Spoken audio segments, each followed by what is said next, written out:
अस्सलाम वालेकुम।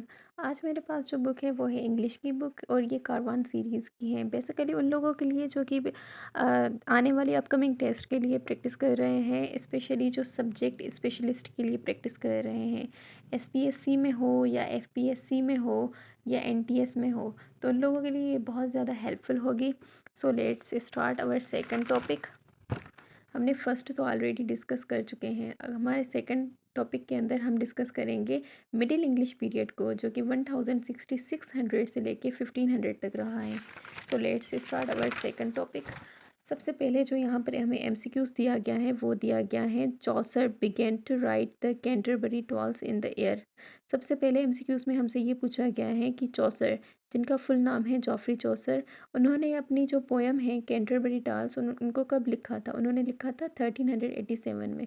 जॉफ्री चौसर, जो कि फादर ऑफ इंग्लिश लिटरेचर भी कहा गया है इनको, इनका जो सबसे फेमस वर्क भी यही है, कैंटरबरी टाल्स।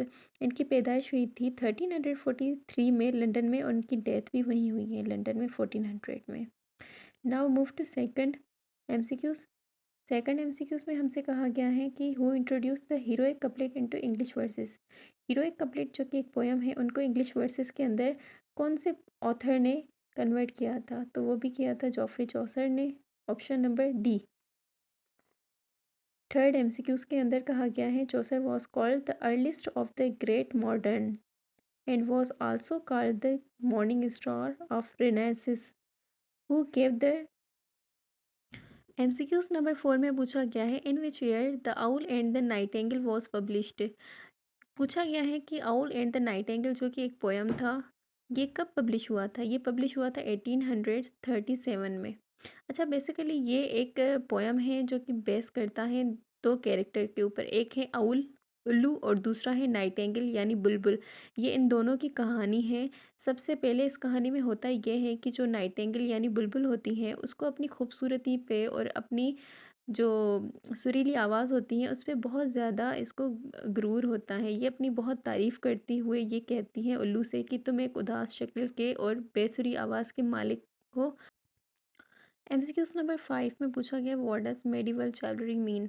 अच्छा, जो मेडिवल चाइवलरी है उसको कहा जाता है किसी भी इंसान से अदब से या एहतराम से बात करना या किसी दूसरे को इज़्ज़त देना is called medieval chivalry. MCQs number 6 में कहा गया है, in which year the Normans lost their native land and Normandy and began to look upon England as their home. इसमें बेसिकली एक कबीले के बारे में पूछा गया है, जो कि स्कैवेंडिश कबीला था। तो स्कैवेंडिश कबीला जब नॉर्थ में शिफ्ट हो गया था, नॉर्थ इंग्लैंड के अंदर, तो उसको कहा जाता है नॉर्मेंडी। और वो कब शिफ्ट हुआ था? वो शिफ्ट हुआ था 1204 में। उसके बाद एमसीक्यूज नंबर 7 है। एमसीक्यूज नंबर 7 में पूछा गया है, ah freedom is a noble thing, who is composer of this line.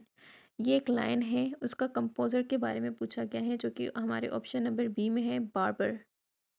MCQs number 8, name the poet of the following poems.